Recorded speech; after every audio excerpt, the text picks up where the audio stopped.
Now at 9, the Salvation Army opens a new facility in Miami, Oklahoma. We'll see how it will benefit the community.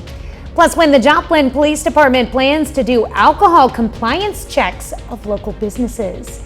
And the Parsons Public Library teaches people about the 12 black women who played a major role in the Brown versus Board of Education civil rights case. The 4 states' most watched news starts now. This is KOAM News at 9 on Fox 14. I'm Tanya Bach. The state of Kansas now officially has a severe weather preparedness week. Governor Laura Kelly last week signed a proclamation designating the week of March 4th through March 8th as Severe Weather Preparedness Week in the state. As part of the week's activities, there will be a statewide tornado safety drill on March 6th at 11 a.m. Officials also encourage people to use the week to prepare an emergency kit and plans so all members of your household are ready when severe weather strikes. And we stay ready here with Chief Meteorologist Doug Heddy joining us now with a first look at your forecast. Yeah, and it turned out to be a fantastic day for us today. All weekend long we had great weather, and then we followed it up to start the work week off. 77 for a high. Look at our average high. So that's almost 25 degrees above where we should be. We started at 49, the record's 81 on this date. Going outside, still 64 in Joplin, 59 in Pittsburgh. We're not going to drop off that much as we go through the overnight hours, anywhere from about 60 to about 70 once you get into our southern counties. Southerly winds will keep our temperatures up as we go through the overnight hours tonight. So it is going to be breezy out there, and the winds are really going to increase as we go into the daytime hours tomorrow. Fire weather warning or red flag warning, meaning humidity will be lower and it's going to be super windy. So you don't want to burn, but we have a few clouds starting to increase, but overall we look pretty calm tonight, but big changes moving in. We'll talk about that here in just a bit. All right, thanks, Doug. The Nevada, Missouri Fire Department this afternoon battled a blaze that damaged 2 homes and a car. It happened in the 200 block of East Locust, just north of Vernon County Square. A garage and a car was destroyed, and the adjoining home suffered extensive damage. A neighboring home had the siding melt due to the intense fire. Authorities say no one was injured, and they are still investigating the cause of the fire. The Salvation Army of Ottawa County Service Center is moving into a new space that fits all of its services. KOAM's Amber Jenkins was there. The Salvation Army of Ottawa County moved from Steve Owens Boulevard to 1915 North Main Street in Miami. At first glance, it may look just like a thrift store, but it is much more. As we're sitting here, people are ready to come in and come shop them, and then we have to let them know that we're actually not a Salvation Army thrift store. We're actually more like a resource hub with our food pantry and our clothing and our social services. After filling out an application, clothing is free to those in need. Access to the food pantry is based on income, and social services are needs-based. It is a few hundred square feet larger. It houses all 3 of our services. So we have social services, we have a clothing shopping experience that's free for people, and we also have a food pantry. With the new space, they're able to fit 3 services in one building, which makes it a lot more accessible for the community, especially for those who struggle with transportation. A lot of people do not have transportation, so they are able to come here and to access all of the services at one place. The help of the volunteers made the moving and reorganizing smooth. However, the center is still looking for more volunteers to stay open more than 2 days a week. And people often wonder, I say I can't retire because I won't have anything to do. There are so many places that you can volunteer and help. It is a blessing to be able to volunteer. Be able to serve here, the stories of what you would hear that come out of here there's a lot of miracles that happen here. Reporting in Miami, Amber Jenkins, KOAM News. The Salvation Army of Ottawa County Service Center is currently open on Tuesdays and Thursdays from 9 a.m. to noon. The Missouri Community Service Commission is asking for nominations for the 22nd Annual Show Me Service Awards. The awards highlight volunteer work done by Missourians. They're broken up by region and age, as well as community, business, and national service awards. You have until March 11th to fill out the form to nominate someone. You can find it on our website at koamnewsnow.com. The city of Joplin wants to remind customers of the city wastewater service that failure to pay sewer charges can result in water service being shut off. Missouri American Water Company's disconnection and reconnection fee is $188. Joplin encourages customers to call the city if they're unable to pay their sewer bill because of unforeseen circumstances. Fort Scott High School today hosted its Academic Technology and Fine Arts Showcase. Community members were invited out to the event to check out what the students have been working on. The projects included academic displays, demos, art exhibits, digital creations, shop class tours, and a whole lot more. I hope the community sees how much our students are capable of, because we have some amazing students here. As we look forward to creating a technical school in this area, I hope that they can see that this technical school will really serve our students well. There were also musical performances from the school's jazz band, chamber orchestra, and choir.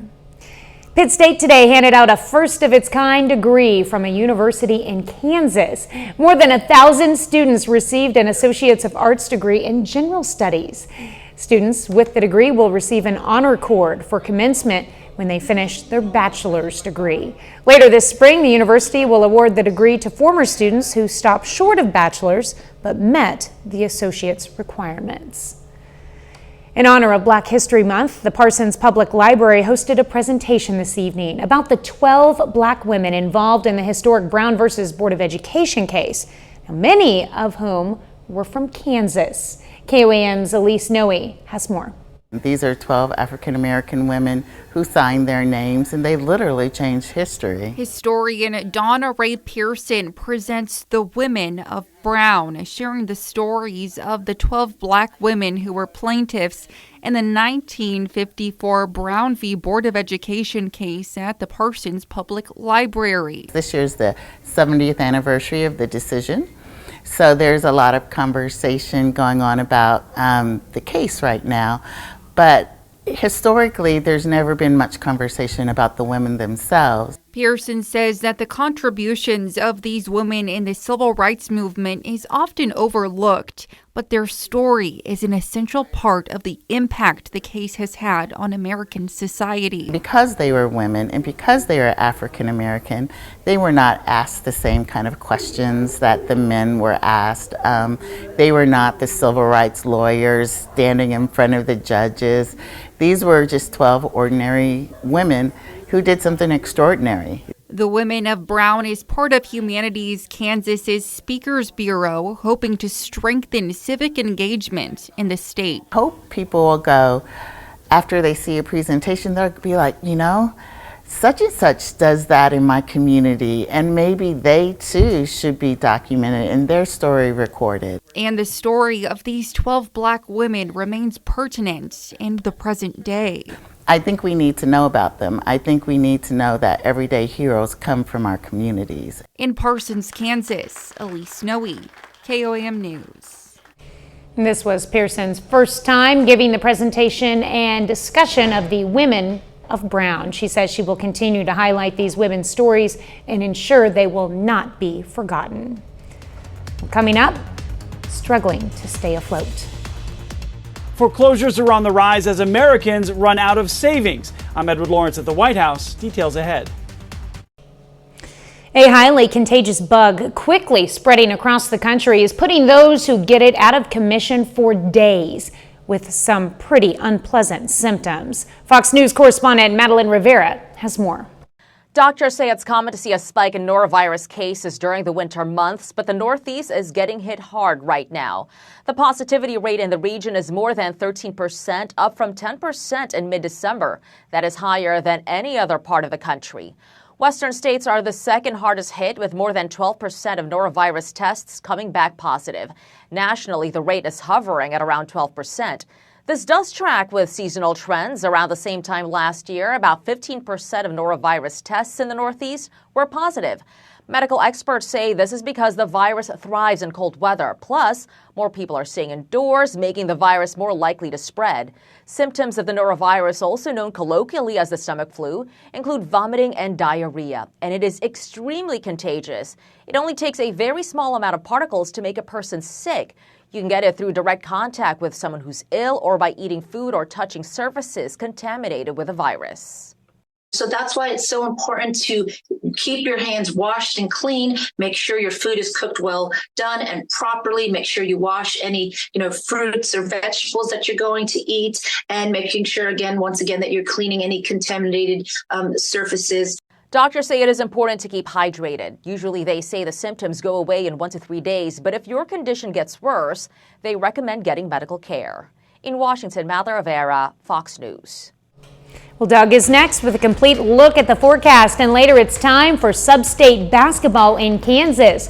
Frontenac and Baxter Springs square off in the quarterfinals matchup.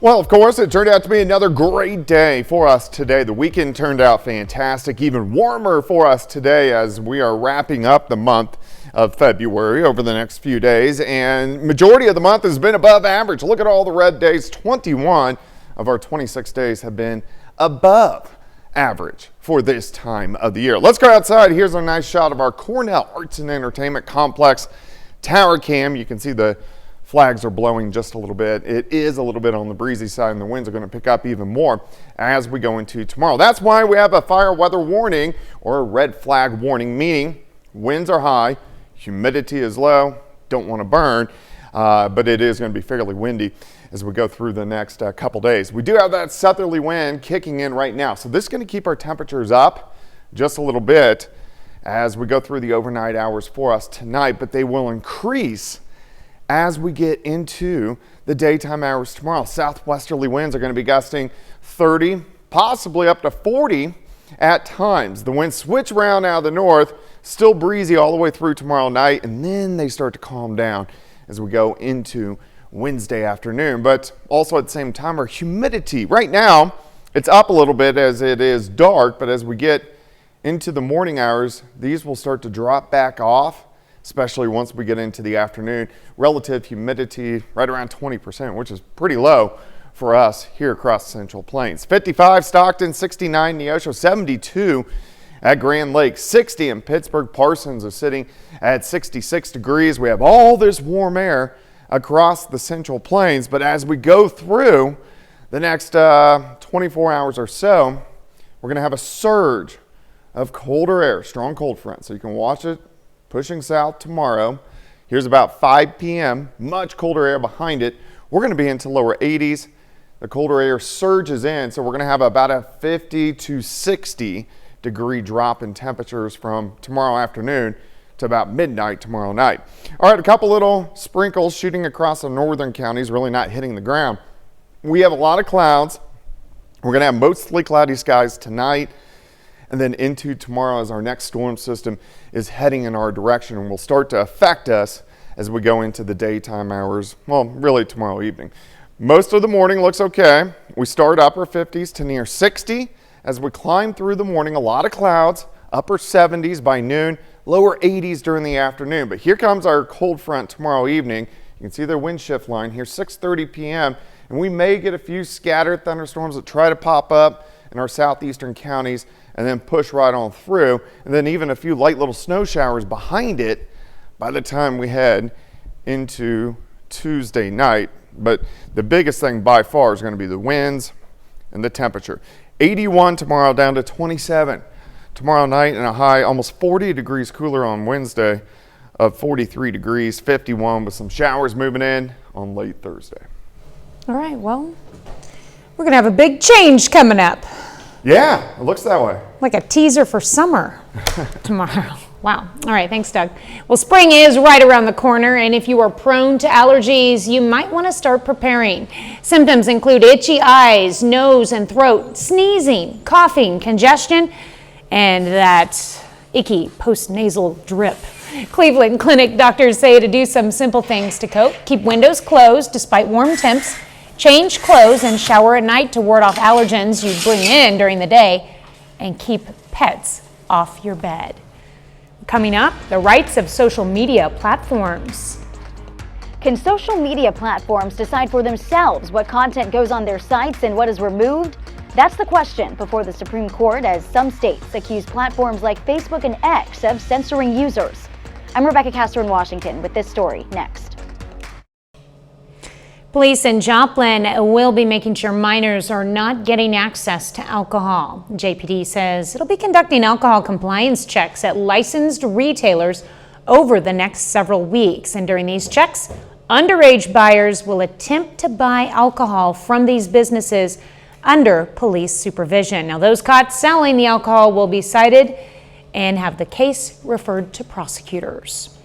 A new report shows an uptick in commercial and home foreclosures in 2024. Fox Business correspondent Edward Lawrence has the details.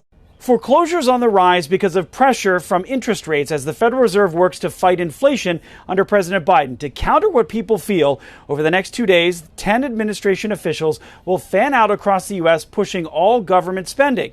These speeches include Energy Secretary Jennifer Granholm in California pushing renewables and how that will eventually bring jobs.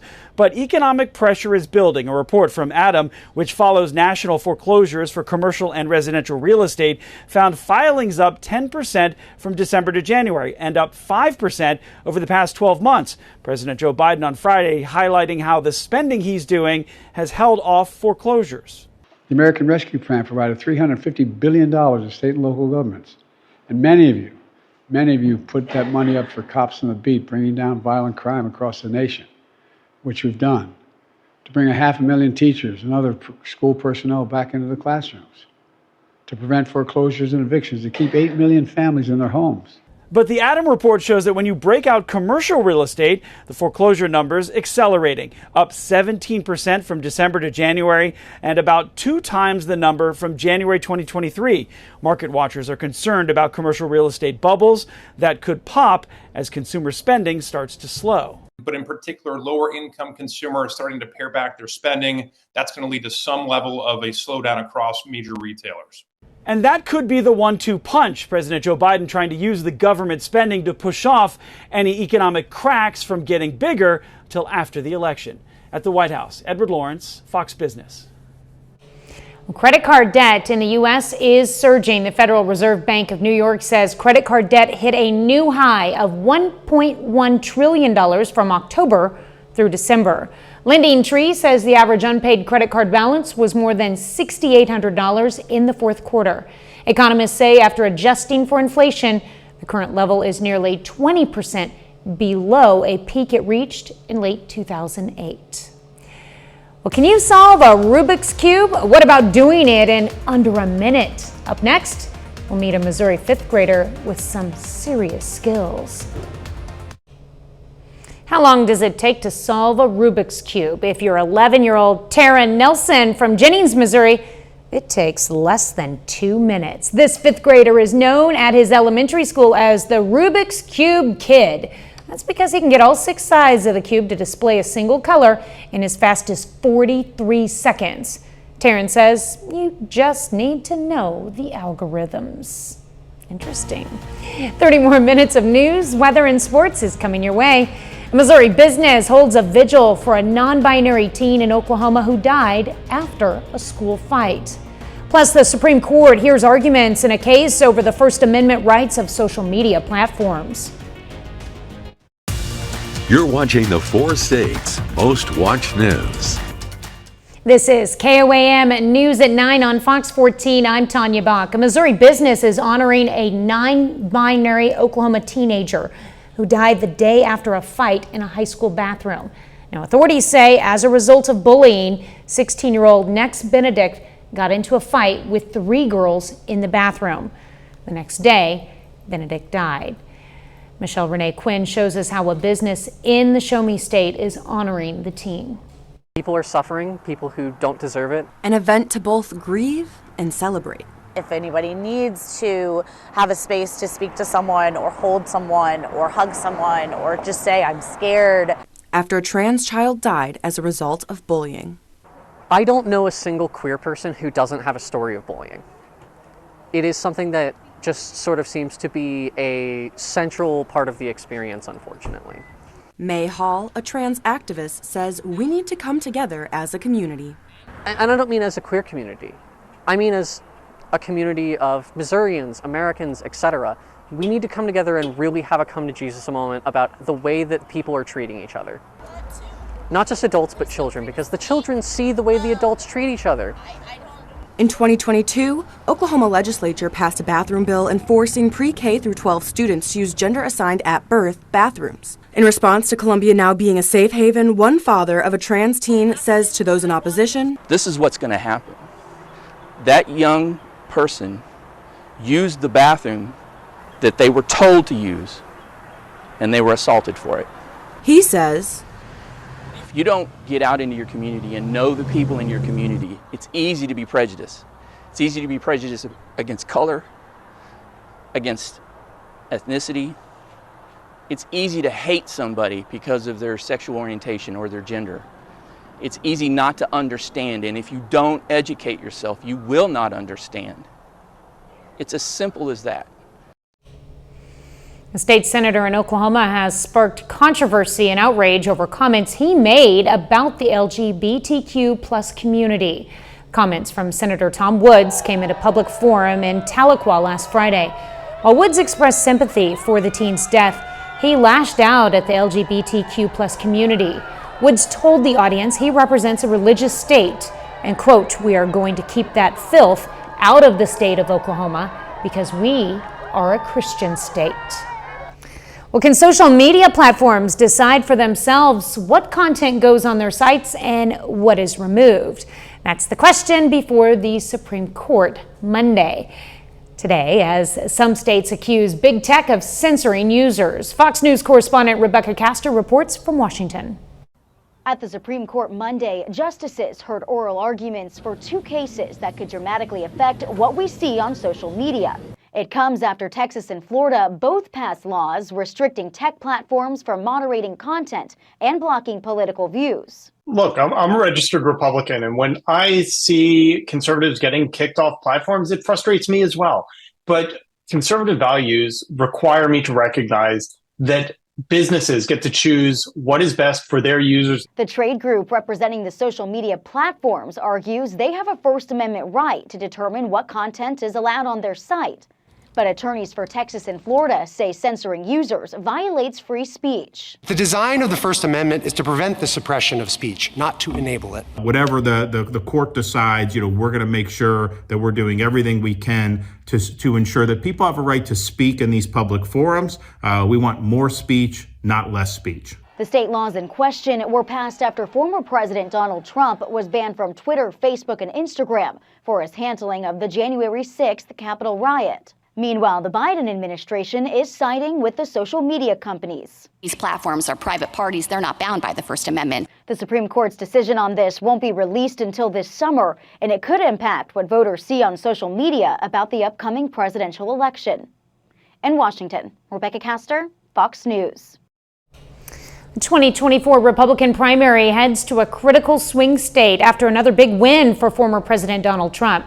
He easily beat former Ambassador Nikki Haley in her home state of South Carolina on Saturday, although not by as much as some were expecting. Haley's vowing to fight on, and she's focused on the next primary in Michigan tomorrow. Getting kids up and active isn't always easy. A bit later, we'll have 6 tips to help get your little ones moving.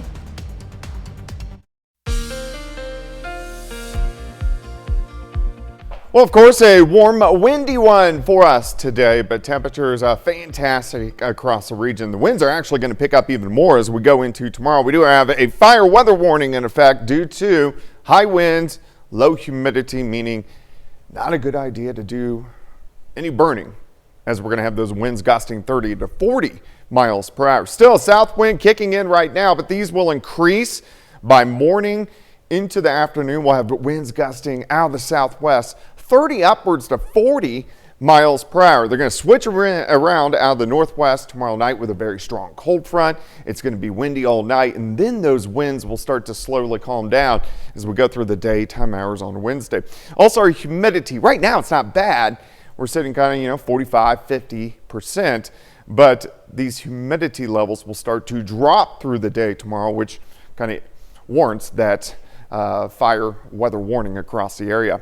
All right, most of us are sitting into the 60s, even still some 70s once you get in our southern counties. The entire Central Plains look great, but we have cold air looming just to our north, right across the northern parts of the plains, and it's going to be a very strong cold front. So if we go through tonight into tomorrow, slides right in. So here's about 5 p.m., much colder air behind it, and continues to plow south as we go into tomorrow night. So from tomorrow's high and then moving to Wednesday's low, we're going to have 50, 60 degree drop, which is kind of crazy. A couple little showers scooting on by northern counties. These are going to push into central parts of Missouri. Besides that, we look pretty good. Here's that next storm system building out across the western thirds of the country, western third, and it's going to be heading toward us as we go through the next 24 to 36 hours. Let me walk you through time. By tomorrow morning, low is only about 60, so temps stay up. Clouds increase, upper 70s by noon,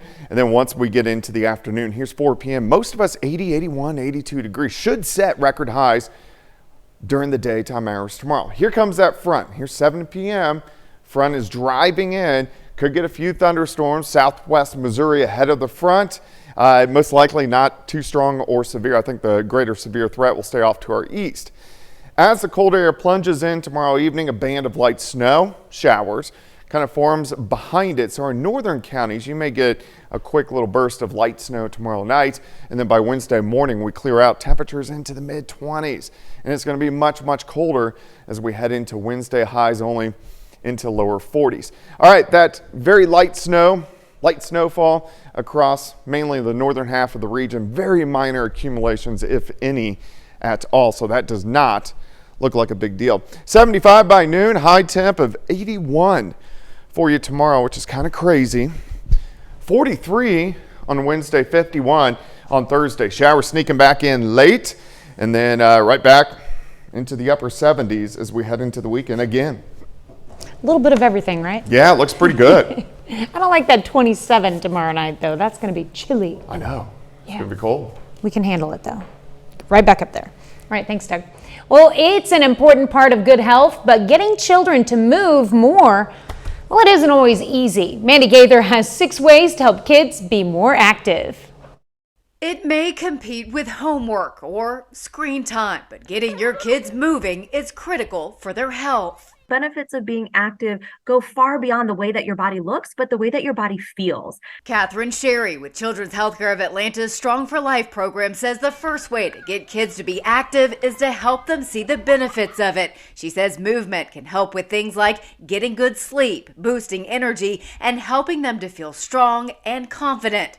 Second, it needs to be fun. It is not about sending them to go run to be active, but being active with them, going on bike rides together as a family, taking walks, but make the walk fun. Third, encourage movement by talking about it in a positive way. For example, instead of saying, I need to go on a run to lose more weight, try saying, it's such a nice day, I'm going for a run.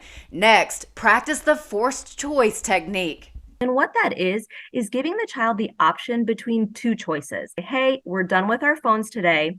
Do you want to go shoot some hoops with me or ride your bike with me? Fifth, get kids moving by being active yourself. Sherry says children often model their parents. And finally, Sherry says to never use movement to shame or punish a child. Being active and moving is a daily need. It is not something that should be earned or something that should be taken away.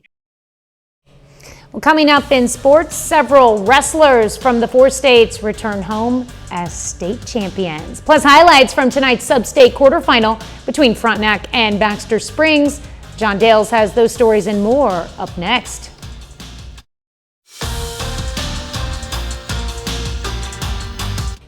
The playoffs are here for high school basketball in southeast Kansas, and tonight we begin our coverage of Sub-State with a quarterfinal between Baxter Springs and Frontenac.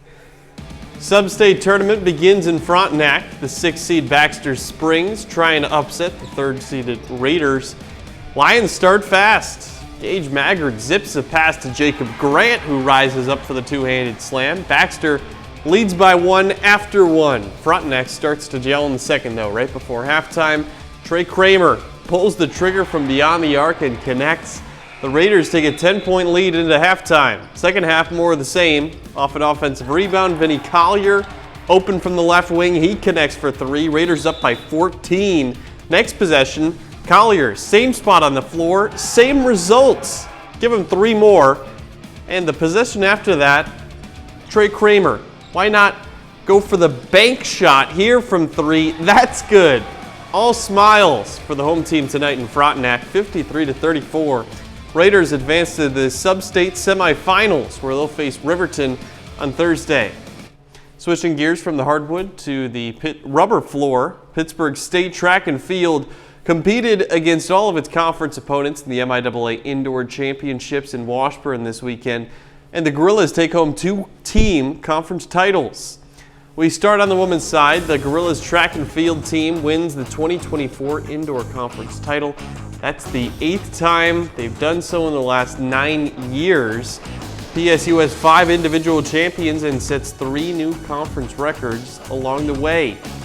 The men's team just as successful, if not more. Pittsburgh State men's track and field is your 2024 MIAA Indoor Champ. That's the 4th year in a row and 8th time in the last 10 years they've won it. The Gorillas set a new record for team points and have 5 individual champs. Now over the weekend, the high school wrestling season in Missouri and Kansas comes to a close. Now we told you all last week the 4 states would be well represented in the state finals, and several of our local athletes take home state championships. From Kansas and Missouri, 7 wrestlers finished the year as state champs. Faith Jones from Cassville, as well as Isabella Renfro and Andrew Manley from Seneca, they're all state champs in Missouri. Then over to Kansas, we have 4 state champions, all of them girls in classes 4 through 1A. Harper Holmes, part of the first 3 Lady Raiders to make state. Well, she wins the state title at 105 pounds. Kenna Miles from Fort Scott is the 110-pound state champ. Then Reese Clements and Kylie Dillow. They are high school teammates at Chanute. They're also state champs at 135 and 170. Over to college basketball, one of the Big 12 teams from the Sunflower State back at home tonight. And Kansas State men's basketball wins a nail-biter, 94-90 in overtime. The Wildcats led West Virginia by 22 at halftime. They got outscored by 22 in the second half to force the extra session, but KSU adds to its unbelievable overtime resume under head coach Jerome Tang. This is his 2nd season with the Wildcats. He's never lost in overtime. He is 12-0. And another high school basketball note, Liberal girls basketball, who won a district championship last week. They win in their next round, so they're on to the quarterfinals of the Class 1 state tournament. That's impressive. Impressive, all those wins. Yeah. You know, like, wow. I know. Go Wrestlers. Yes. All right, thanks, John. We're back with more news after this. It usually happens every 4 years, but do you know why? Fox News' Ted Linder unravels the importance of leap years and what life on Earth would be like if we did not have them. It's still the shortest month, but this year, February is an extra day longer, all thanks to 2024 being a leap year. And while it may not seem like a big deal, there's a whole lot of science and math behind why we alter our calendars. The reason we have leap years is because the length of the year and the length of the day are not really related to each other. A year is measured by the amount of time it takes the Earth to make one full trip around the sun. According to NASA, that takes about 365 days, 6 hours, and 9 minutes. In order to keep the calendar synced up with things like the seasons, particularly when the beginning of spring is and the beginning of fall, the equinoxes, we have to make a correction to the calendar. And if we didn't have leap years, life as we know it would look a lot different. What would happen is eventually the calendar would get out of sync with the seasons. So we would like to have the start of spring be in March, and if we didn't have the leap years, eventually the spring would start to drift and we'd start having the first day of spring be in January or October. The basic idea is that usually every 4 years you add an extra day to the calendar. But in the distant future, the length of the day is actually growing longer due to tidal effects from the moon. So eventually we won't need leap years anymore when the number of days in years is exactly 365. That's going to happen in about something like 2 to 3 million years from now. The next leap year won't be until 2028. Ted Linder, Fox News. Well, Fox's TV lineup this week is filled with season finales. Coming up, we'll see when each season is ending. A winner is named on the trivia show The Floor. The final singers take the stage this season on We Are Family. We'll have a look at that and more of what's coming up on Fox TV. Here's Fox's Ashley Dvorkin. A week full of season finales is what's hot on Fox.